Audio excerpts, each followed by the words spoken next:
Kufunyanwe owasetyhini edutyulwe wabulawa kwithafa elivulekileyo laseBramfisherville ephase 4 ngentseni namhlanje.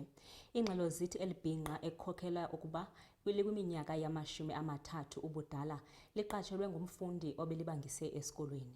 Amapolisa aqalise uphando olungxamisekileyo ukufumana iimeko ezijikeleze esi sehlo. Sekwenza kavukela umchilo wesidwabu ukubulawa kwabesifazane kanye nokunukubezwa kwabo eNingizimu Afrika.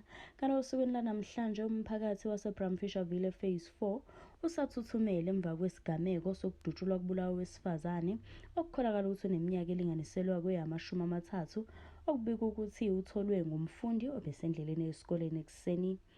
Amalungu omphakathi abika ukuthi lo wesifazane akaziwe endaweni kanti amaphoyisa aseGauteng ophiko lweSAPS aqale uphenyo olusheshayo ukuze kutholakale umkhondo ngokushona kwakhe kanye nokuhlonza noma imuphi.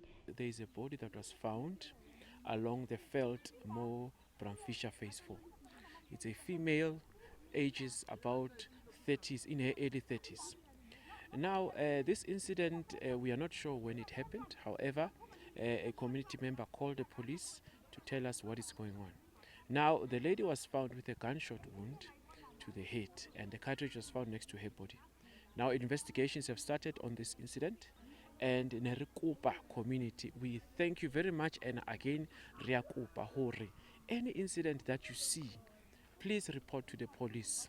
Khona manjalo Brigade Hill ophinda besishoshovu sokulisana nesihlava sokuhlukunyezwa kwabesifazane ubesenxusa uhulumeni ukuba aqinisekise ukuvikelwa komphakathi wonkana. Singumphakathi waseBramfisher sibabhlungu ngoba every day sizidumbu zabantu besifazane. Angazi ukuthi soneni kangaka. Siba nestress nangabantwana bethu. Ukuthi umntwana mayedlala estradweni 5 minutes kufanele ujonge umntwana ngoba izinto ezenzakalayo lana angazi. Abantu bagcwele ubulwane. Angazi yini lingaka thina abantu besifazane ekufanele ukuthi siyenze ngoba mabebona thina sizitarget singama victim kubantu besilisa.